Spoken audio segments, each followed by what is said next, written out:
Welcome to Inside the Firm, a podcast dedicated to small business owners and hosted by entrepreneurs, Alex Gore and Lance Cayko. Each week, they take you on their journey of how to start, run, and grow a business by bringing you inside their architecture and real estate development firm. Get a behind-the-scenes tour of how these business leaders manage their clients and foster company culture while creating new and innovative projects. And now your hosts, Alex Gore and Lance Cayko. All right, welcome to another episode of Inside the Firm. We're here with Lance Green Thumb Cayko. I am Al, rocking it Gore. Don't have another good name for myself. We'll just go with that for now. What is the leading determination of happiness for your employees? We're going to talk about that. We're going to talk about, are your people failing you or are you failing your people? And housing starts. We've got a great show for you today. Before we do that, let's pay the bills. And the way that you can pay the bills is getting you and your team on Revit Rocket Ship so that you can all be quick, efficient, and model like it gets built so you have less problems and you have more praise. Go to revitrocketship.com. Gain lessons learned and credits earned with Arcademy, ARCAT's continuing education platform. Listen to popular episodes of the Detailed podcast and earn AIA-approved HSW credits. Choose an episode or check out learning objectives and use what you've learned while listening to the course. The program is free and can be found on arcat.com under the resources tab, or just go to arcat.com/ARCATEMY. That's arcat.com/ARCATEMY. Check them out. So I had a discussion with my business group, buildabetterco.com, and it's about, are you failing your people or are your people failing you? And I had an analogy that I talked about, and I want to get your take on it. Sure. All right. So everyone who's growing a firm has people under the employment that they are bringing up their skills in a variety of different ways, and then they're creating managers and they're going from there. How do you know if you can give up on your employee and if you ever should, right? So here's the analogy. Give up on them in the sense of like, oh, I've tried. I can't do it anymore. Yep. Is it Gotcha. me? Am I failing? Yeah. Right? Every relationship, personal and professional, you're like, is it me? Exactly. So let's explore this with analogy and get your take on it, Lance. Yeah. So just imagine the simplest of tasks. You have three people, and all they're doing, they just need to get to the top of a hill. That's it. It's just a task. They just need to get to the top of the hill. Yep. Okay. You're like, hey, that's your objective. Get to the top of the hill. That's it. Yep. They all take off. Yep. One guy gets there first. Another person gets there second. Relatively close. Third person decides to, excuse me, literally walk through the bushes, get caught up, literally takes a really long time, and doesn't do what the other two did. Was instead of just going like straight up the hill, the last guy went straight up the hill and just got caught in bushes and nonsense. Like they just made decisions and kind of went around things and got up to the hill. And then you think to yourself, maybe they got a little distracted looking for rocks. Yep. Literally, so the third guy got caught in cactus. Okay? Okay.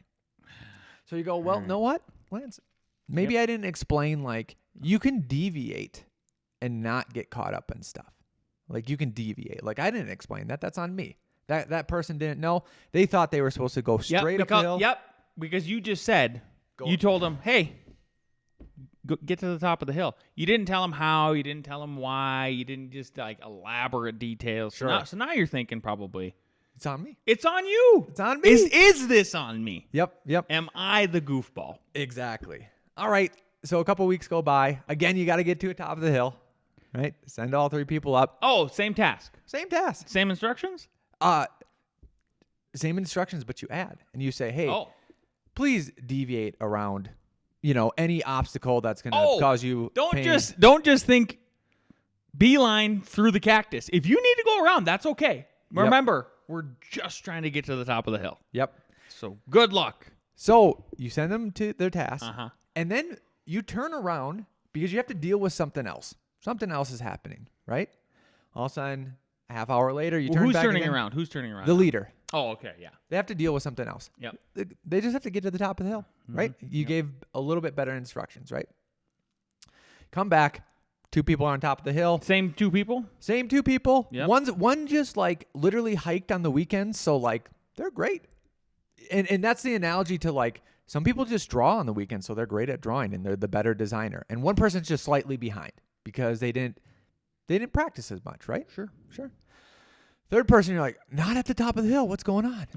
Again, 2 weekends in a row. So This seems like once is a coincidence. Yep. Or once is an anomaly, twice is a coincidence. Are we in coincidence? Now, like, we're going to try it a third time? We're going to get a pattern? I got to ask, why? Because they didn't get stuck in the cactus. Mm-hmm. And they're almost to the top of the hill. And they said, well, as you could see, there's a bunch of different terrain in there. So I actually went around the whole hill by basically a mile because there was a clear opening over there. And then I came up. Yeah. And then you ask the other 2, you're like, well, why did the other 2 beat you? And they're like, well, it wasn't clear, but we just stepped around the rocks and cactuses. Like, we didn't make a big deal out of it. Yeah. So you go like, well, I guess I didn't tell the person, don't go a mile out of your way. God, keep going. Yeah, Yeah. this is cool. So you're like, this is Cool is how I would describe it. maybe Cool I'm decisions. Neat decisions. not maybe I'm not giving clear instructions, right? Third time. Again, Al's like, okay, this is my fault because I'm the leader of the leaders. Yep. And I need to take extreme ownership. Clearly, this is on me. Yep. And which is like the downfall of leaders, right? It's like this is the problem. This is a problem. This is. We Yep. it's like, and then you have to figure out when do you draw the line about, okay, this is not my fault. It's so hard when your whole life has been taking ownership. Yes. Yeah. Next time, get up the hill. Better instructions. Don't go out of your way.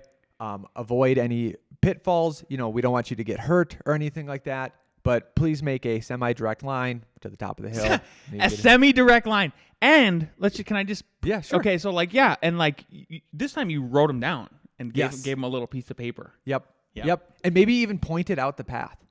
Right? Pointed out the path. Wow. You made it more clear, right? Anyways. Put some little flags, just a couple, like 3 flags. Yep. That said, generally, Yep. here's your curve. I can't tell you every step. Yep. But here we go. Because I need you to be able to get up the hill on your own, essentially. Yep. Without hurting yourself or getting stuck, right? Yep. All of a sudden, they're Let's going go. And then you're like, let's go. You do a little cheer. Oh, man. You're doing that. There's even a little, on 3, break. Yep. Woo! Yeah. You even give that guy a head start? Heck yeah. Why not? Heck yeah. And a Cliff Bar. Ooh. And to give them a Cliff Bar just in case they get a little snacky, a little hungry. Because on this mountain, on this hill, there are raspberry bushes. And, that's a little distracting. Well, those wild raspberries. Hey, I've been there. We've all been there. Yep. So you turn, you're doing your own thing. Half hour goes by. Uh-huh. You don't even turn around. You hear a gunshot. Oh, my God. Who brought the gun? You go. In this scenario, this is just an army thing. So like they were doing this, whatever. They were going up there on the hill. And then you go, what is going on? And you call everyone down. Yeah. And the guy, the same guy, he's like, there was a rattlesnake. Oh, shoot. And I shot it. Yeah. And you go to the other 2, like, did you encounter any rattlesnakes? And they're like, yeah, we just went about 10 feet around it. We figured not to let our position known, so we decided not to shoot it, and we just went around it. And made it to the top of the hill. Made it to the top of the hill. Wow. And the third guy, well, it was dangerous. You said not to get hurt. You said not to get hurt, and you said stick within this path. Like, well, there was a rattlesnake in that path, so maybe you can deviate from the path, and maybe your decision of deviating from the path or shooting the rattlesnake probably shouldn't have shot the rattlesnake. Yeah. At that point, it's probably not you. At that point. Okay. Yeah, might not be you. Yeah. Yeah. So, exactly. Yeah. How do you... So you have to determine if what you are explaining, a normal person can interpret. Your average. Let's just say average. Your Yep. average person can interpret it. Yep. Or if they're just coming up with crazy, like, why would that be a solution? Why would shooting the rattlesnake be a solution? You know? Yeah. Why would be going a mile outside of your way be the solution? You're like, it's not going to work. And I think that here's like, if we were to boil it down and people are listening and they're going like, okay, how do I find that line? You guys just told a hypothetically hilarious story, right? But this is not helping me, Lance and Al. I laughed. Trust me, I laughed, but I did not. This is not helping me. Here's the succinct, boiled down advice I would give everybody. Okay, and maybe Al has a separate one. What is like, you got like trials and tests by fire of in multiples of 3 are the way to do it. That's why like I keep saying this over and over again, and I hope people who are listening do it too, where they go, once is an anomaly, twice the coincidence, 3 times the pattern. You have to figure out the pattern, but the only way you have to not deviate from the general task, right? Yep. So, for example, let's say you have a new employee, and you're trying to train them up in a typology. Yep. What we'll do often is we'll say like, oh my, and it doesn't happen perfectly, but if you can do it once per year per employee, it's amazing just to see how it works. So let's say you land 3 tenant finishes in a row, and let's say they're even similar because we did this actually. Oh yeah, yep. Spas, for example, we were doing all these spas last year, or like 3 ice cream shops, whatever. You know, if you can line that entry-ish level employee up with that under the guidance of a principal like me or Al or like a project architect, and you can see how they do on the first one, right? And it's like, oh yeah, they've like, oh, twice, or they make, let's say move to the second one, are they making the same problems? Some coincidences here. Third time, really pull back and let them and say like, okay, this is your 3rd time now on this exact same typology, maybe within the same month. Yep. Let's see what you can do, little bird. Let's see how you can fly. And Yep. if they go astray and pull out an AK and start shooting rattlesnakes when they're not supposed to, Yep. then you have a problem. Yep. And Then it's not you, it's them. And then what do you do with that at that point? That's a different story, I think. Yep. Also, too, I think the normal way that it goes is, I think, in 3-year increments of people's employment. The first 3 years, they're literally taking directions. So this analogy was a little bit off because basically what should have happened on the first hill, even though the hill is the simplest task ever, get up a hill, right? It shouldn't be much more than that. You'd be shocked, Al. I know, I'm exactly. sorry. I mean, you wouldn't actually. Well, that's yeah. But maybe a little bit more clear instructions. Hey, get up the hill. Like stay within these. Don't go past that tree. Don't go past that tree. Yep. Try to avoid rocks, snakes, and cactuses. Don't disturb the wildlife as you can. And it should probably take you about a half hour to get up that hill, right? So that's the first 3 years is explaining that. Here's the rub. Yeah. Here's the rub. Okay. After 3 years, and this is just generally speaking because there's a lot of different project types and stuff like that. Now it's, hey, there's a hill, or it gets even better. Mm-hmm. There's multiple hills. What hill should we be on? You decide and get the crew up there. And they have a pause because you used to tell them what hill, what the parameters were, and what to go. Now they need to decide this hill is going to be better than this hill. We need these people up there. And then I need to tell those people, stay within that tree and that tree. You know what I mean? Like, so that's the problem on the leadership is recognizing that at 3 years, you need to tell them now. You need to teach them like, okay, remember how I told you this stuff. Remember the parameters. Yep. Here's how I pick a hill. I pick a hill based off of context, Yep. based on what everyone else is doing, based on the environment, right? And then train them in that. It changes from a set of instructions to a set a set of expected outcomes. Right? That's what you're saying Yeah. is like, hey, remember, we gave you these specific instructions, and let's say, and the first time, remember how you had a lot of trouble. Second time, you started picking it up. Third time, we almost didn't have to give you instructions. Now what we're looking for is we're looking for outcomes. Yep. And for you to be able to get to this outcome, keeping the end goal in mind, all the 7 habits of highly effective people stuff. Let's see if you can do it. Your challenge is to see how much of this you can do on your own and how many good executive decisions you can make on it because we need you to become mostly independent in this position. Like you're really having to set the outcomes for them and just give them. It moves from instructions to that. I think that's the right word I'm using. Outcomes here? No, I think you're right. And because here's where it is the leader's fault. Let's just say me and you, right?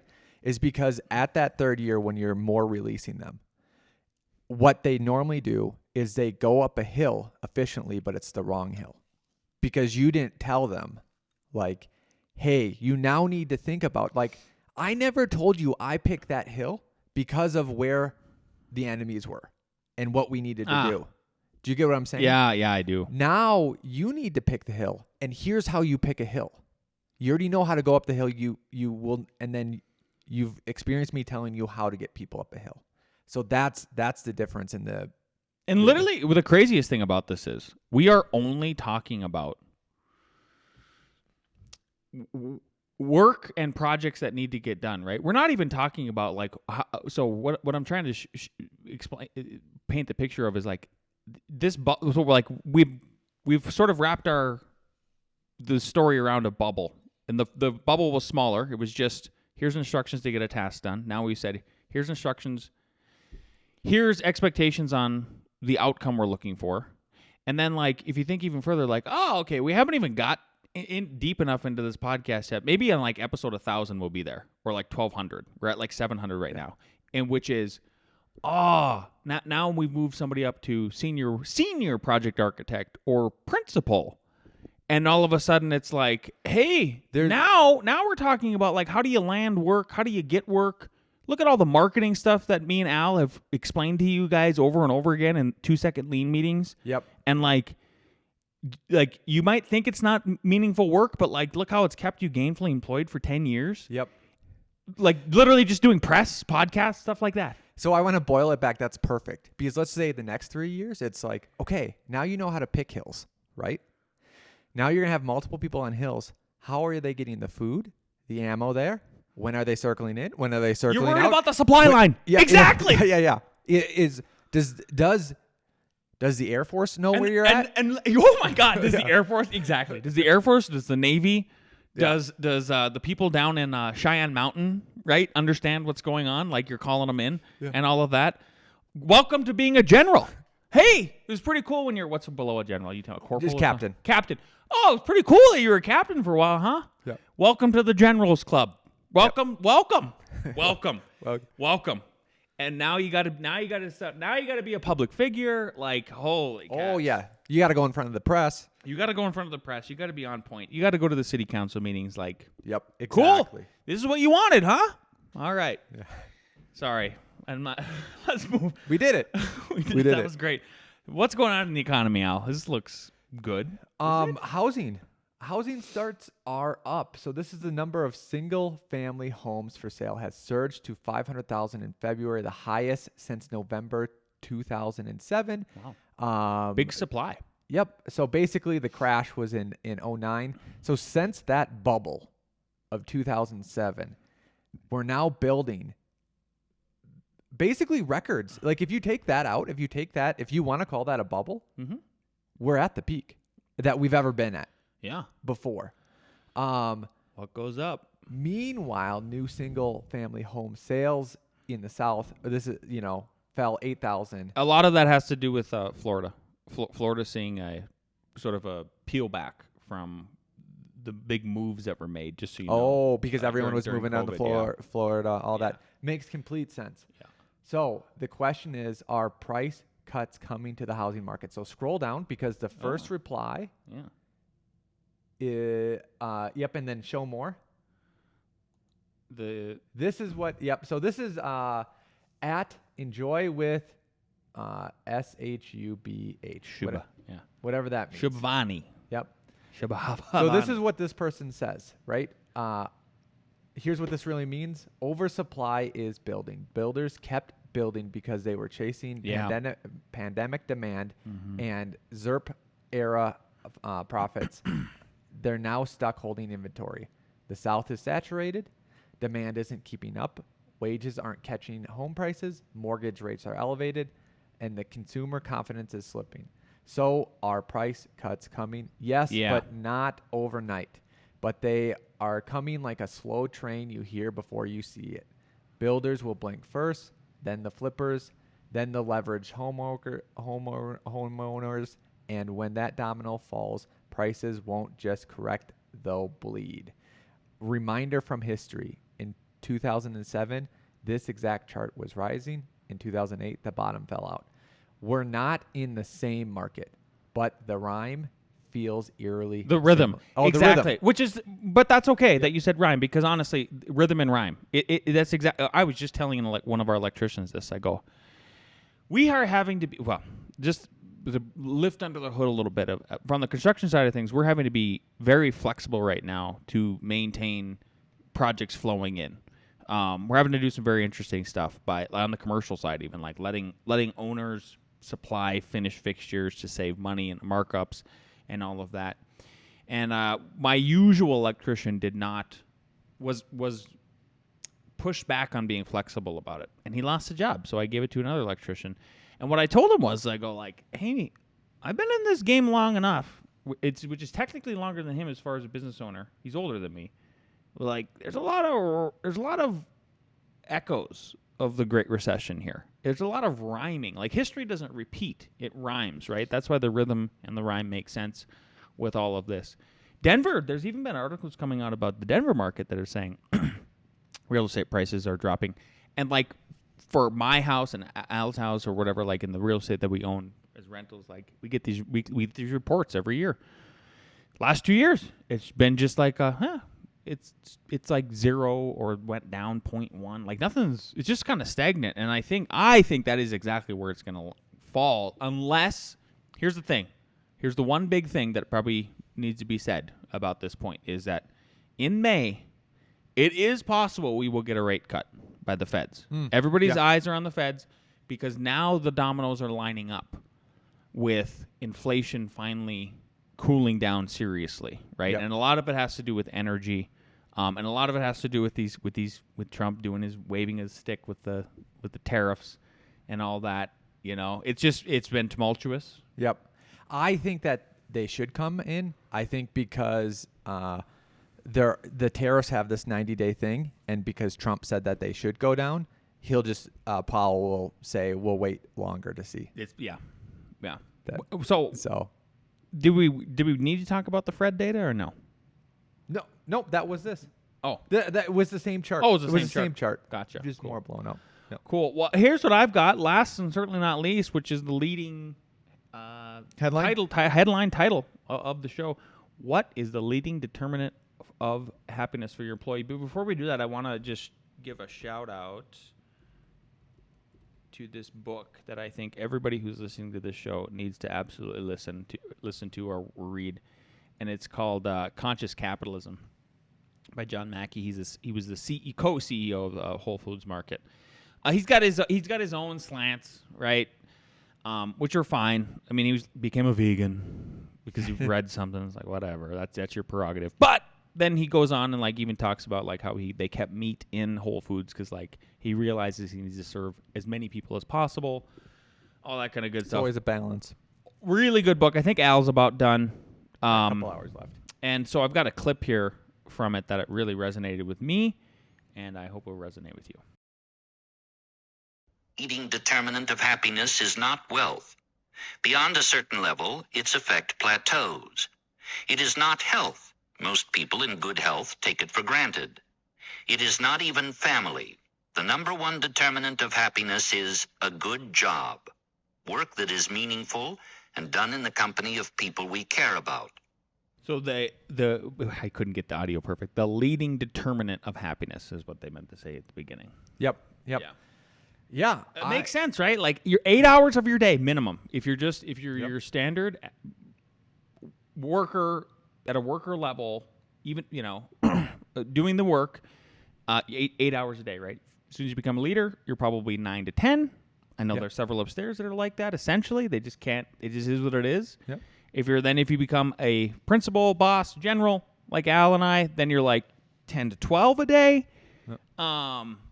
So, man, but the struggle is like, how do how do you maintain that happiness? I think you told me the other, like, you're like, we like our jobs. I actually love my job. I'm sure you do too, but like, boy, that's huge. That's why for me, I would never retire. And I'm like really thankful about like literally thanking God, like, oh my God. Because I'm like, I know I have people in my family that I know they don't like their job. Like, gosh, that would be tough. Yeah. Yep. No, that's a great way to end. So however you can to make yourself like or love your job, even if that is some psychology switch, practicing gratitude. Finding the meaning, right? Yeah. Like, how do you find the meaning about how you're positively, hopefully positively affecting people's lives, who you're designing for, who you're building for, who you're working for, all that good stuff. So if you like this episode, you're watching on YouTube, leave us a positive comment. If you're listening on iTunes, leave us a 5-star review. Keep sending me the awesome DMs on LinkedIn. Everybody who's been contacting me directly and just saying thank you for what you've done. Like, I had somebody contact me that said we inspired them, him and his wife, to start their own architecture firm. And I was like, this is kind of mind-blowing. So anyway, see you next week. See ya.